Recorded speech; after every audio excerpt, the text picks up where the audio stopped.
পাহাড় থেকে নেমে এলো বরফ, পাথর আর পানির ভয়ঙ্কর স্রোত। মুহূর্তে ভেসে গেল ঘরবাড়ি, সড়ক ও সেতু। নেপাল তিব্বত সীমান্তে ভয়াবহ আকস্মিক বন্যা ও ভূমিধসে প্রাণ গেছে বহু মানুষের, নিখোঁজ শত শত। কিন্তু কিভাবে তৈরি হলো এত ভয়ঙ্কর বন্যা, আর কেনই বা ওই দুর্গম এলাকায় ছিলেন এত পর্যটক?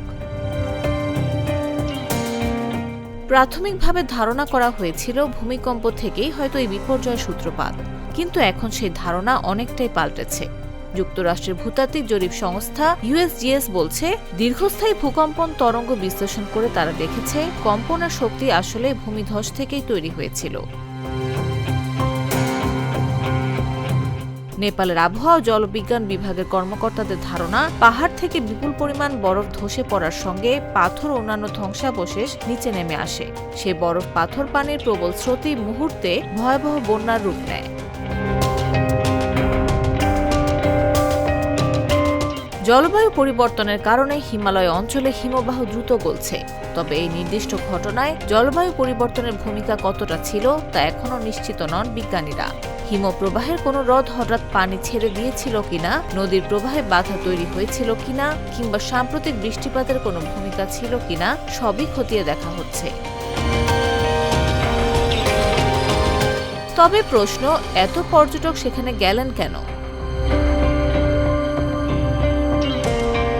নেপাল তিব্বত সীমান্তের এই অঞ্চল শুধু প্রাকৃতিক সৌন্দর্যের জন্য নয়, ধর্মীয়ভাবেও অত্যন্ত গুরুত্বপূর্ণ। তিব্বতের কৈলাস পর্বতের কাছে মানস সরোবর এবং নেপালের রাসুয়া জেলার গোসাইকুণ্ড দুটি পবিত্র উচ্চভূমির হ্রদ।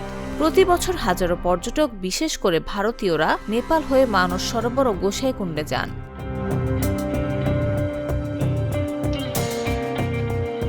বছরের এই সময়টাও পর্যটকদের জন্য বিশেষ গুরুত্বপূর্ণ। পূর্ণিমাকে শুভ মনে করায় অনেকেই এই সময় পবিত্র গোসাইকুণ্ডে স্নান এবং তীর্থযাত্রার জন্য আসেন।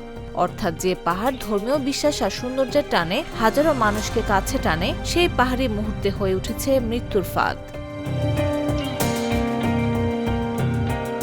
নেপালের এই দুর্যোগ তাই শুধু একটি আকস্মিক বন্যার ঘটনা নয়, হিমালয়ের পরিবর্তিত প্রকৃতি আর দুর্গম পর্যটন পথে নিরাপত্তা নিয়েও রেখে গেল বড় প্রশ্ন।